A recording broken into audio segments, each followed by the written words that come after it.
What's up, folks? It's your boy Bob Hollywood back with another exciting review.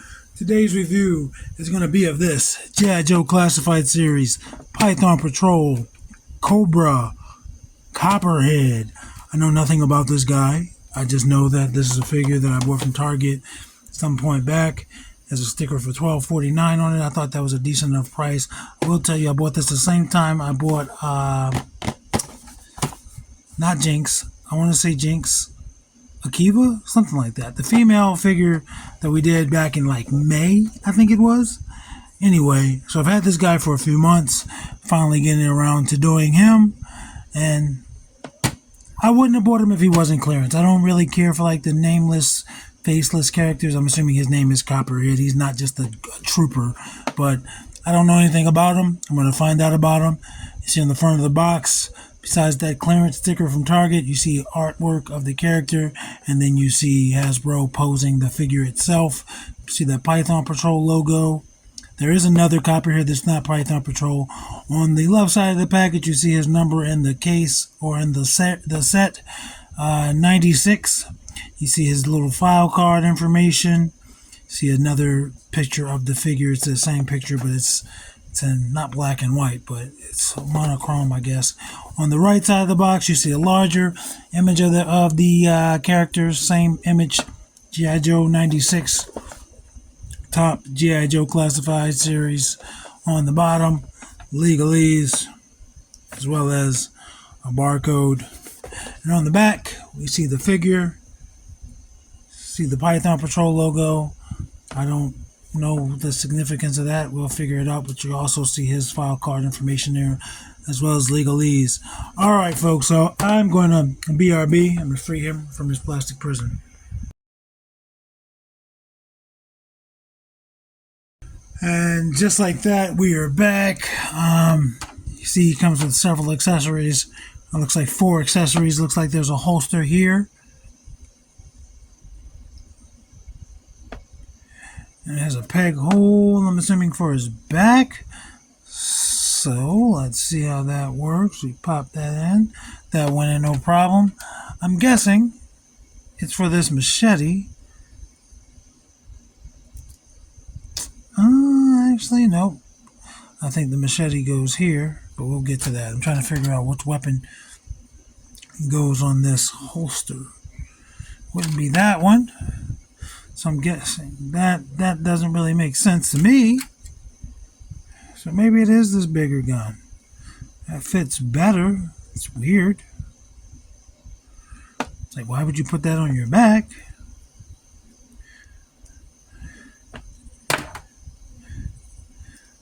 But yeah, the holster, it has texture. It feels like it could be not. It's definitely plastic, but it feels like leather.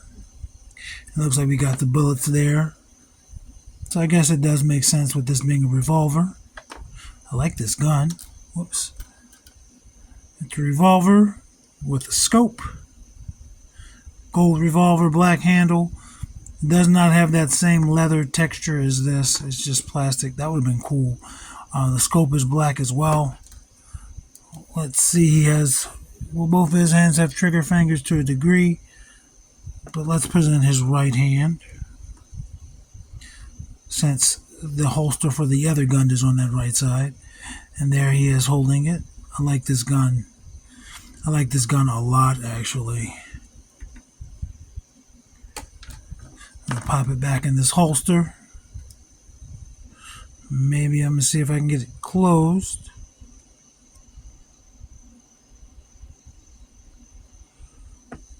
It wants to keep popping out.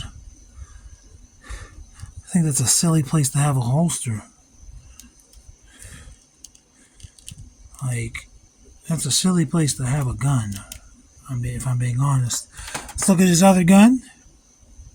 This does have texture on the handle with the solid black plastic, no scope.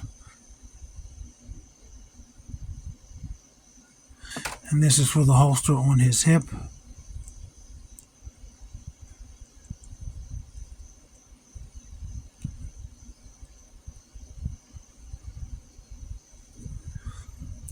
And that one closes no problem. The holster can come off if you'd like. Then he has a machete that either has some blood or some rust on it. I'm imagining blood. It's on both sides. So silver blade with a little bit of red spots, black handle. Again, they did not imitate that leather. And this is on his, for the holster on his right side. Excuse me, his left side.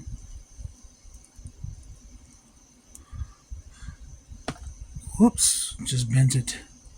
I bent it pretty severely. I can't get it in there. I keep bending it. It's hard to, I don't have any purchase. I'm trying to squeeze the holster. There we go. And this would be a cross straw. You'd reach over, pull it out.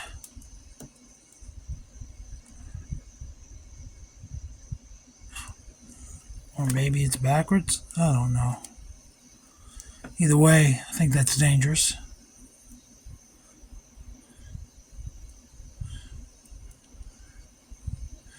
So all of his weapons can be stored on this person. There's 3 weapons. I'm going to take them off or out. And we're going, excuse me, we're going to look at the figure himself. So when I took him out of his plastic free prison, I noticed his legs first. These boots are weird looking. It almost looks like he has on Crocs without holes, but I do like them. I like everything looking at this figure except for his head. I don't like the helmet. It does nothing for me. It has the yellow from the rest of it, but it's just so solid. I don't like it. I wish it had something to make it look not so mundane. But it's very yellow. It shows up super yellow even on camera. Got some blemishes here on this left ear part. It looks decent in the eyes. They're both looking straight. His right eye looks like it might be a little bit wider. Like he's raising his eyebrow.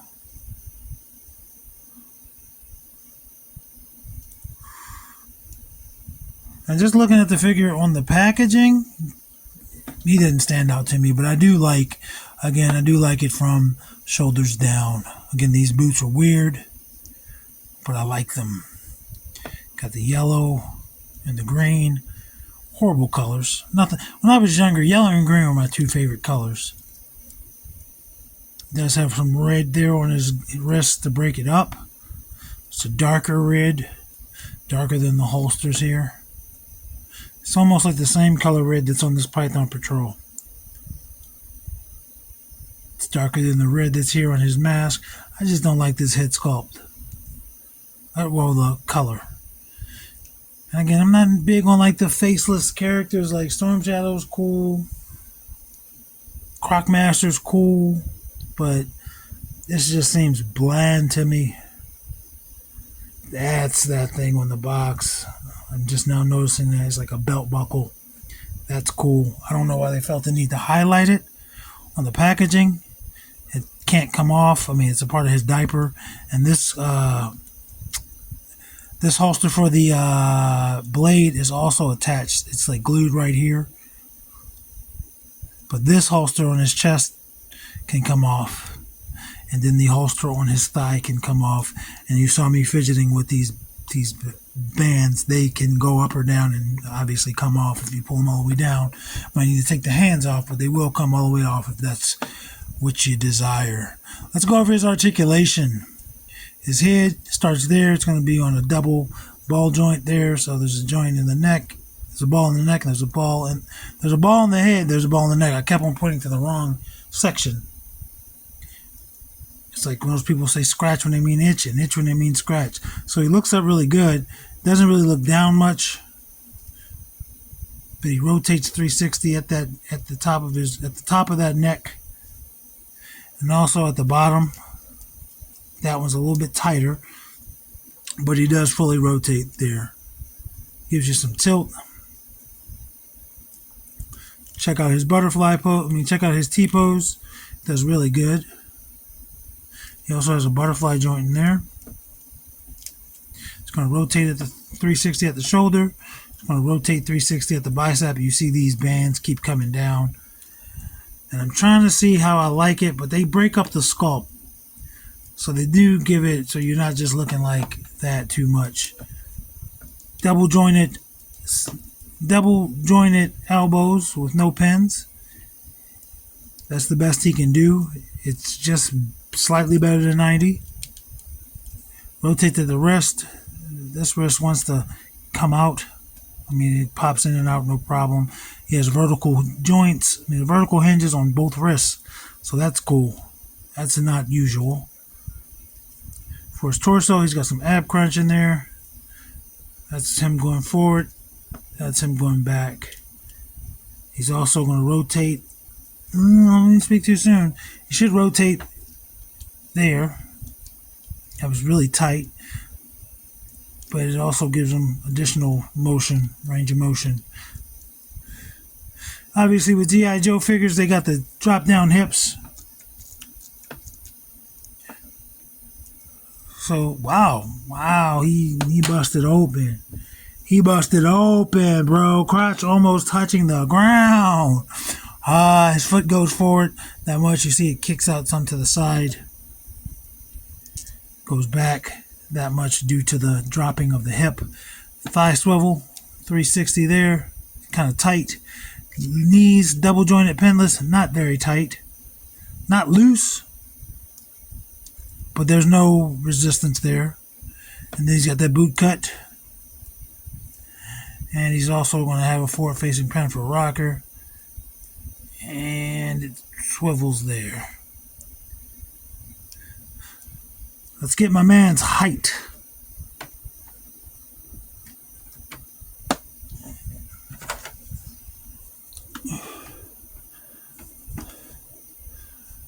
He is just about 6.5. 6.5. Half on the sack. Let's bring in the review crew, starting with a member of his series, his line of figures, Roadblock. Roadblock's just a little bit taller than him, not terribly taller than him. And then Titus O'Neil, taller still.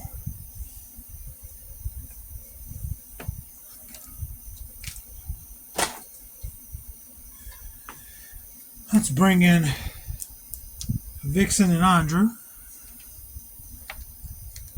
That's Vixen. Got some yellow. His yellow on his helmets. His yellows are much brighter. Hers are like canary. His is like a lemon. And then here's Andra. Her yellow is more like mustard. He is shorter than both of them. Well, he's about the same height, but his face, counting where his head is, he's the same height as Vixen and taller than Andra.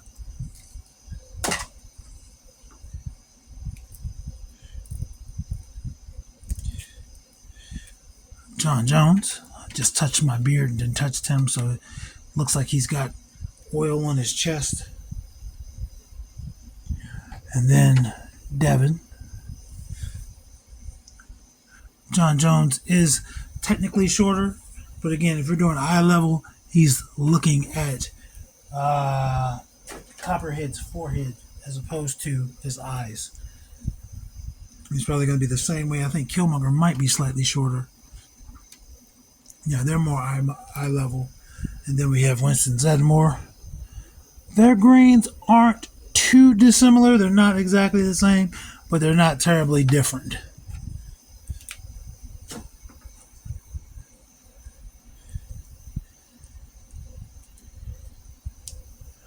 And our final size comparison brings in more green. Very different greens. Their yellows are similar, but very different greens. Their yellows are very similar.